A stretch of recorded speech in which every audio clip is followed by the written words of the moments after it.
Асанбек Ерубай, 1922-1976 жыл. Менің әкем соғыста хабар ошарсыз кеткен ағасы Таңсықбай Асанбековті тауып аламын ба деген үмітпен майданға аттанған кісі.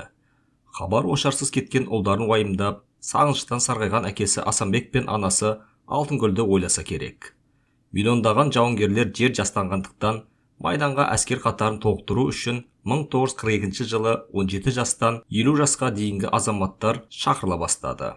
Сол жылдың сәуір айында Сарыағаш аудандық әскери комиссариатына еңсегей бойлы, нар тұлғалы жас мұғалім Ерубай Асанбеков те келді. Осылай өз шәкірттеріне үлгі болып, жас мұғалім қан майданға аттанды. Ерубай Асанбеков 1942 жылы Шымкент қаласында құрылған 102 атқыштар дивизиясының құрамында әскерге аттанды.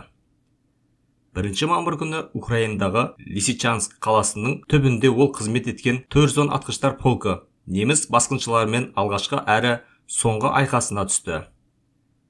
Кескілескен шайқастың нәтижесінде полк құрамынан небәрі 100-ге жетер-жетпес адам қалды. Басқыншылармен айқаса жүріп, жаудың шебін бұзып шыққан жауынгерлер көршілес 275 атқыштар дивизиясына барып қосылады. Осы дивизияның құрамында жаумен шайқаса жүріп, 1943 жылы Налчикті қорғау операциясы барысында Ерубай Асанбеков жарақаттанып, госпитальге түседі.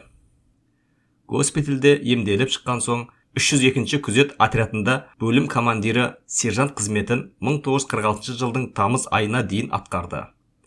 Соғыс бітіп елге оралған соң білімі мен әскери тәжірибесін ескеріп, дәнді дақылдарды дайындау қоймасын басқару сеніп тапсырылды.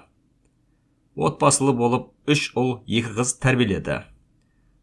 Бүгінде Ерубай Асанбековтың немерелері мен шөберелері өздерінің аталары сыйлаған бейбіт күннің әр сәті үшін ата рухы алдында алғыс айтып бас иеді. Авторы: қызы Ғалия Ерубайқызы Асанбекова.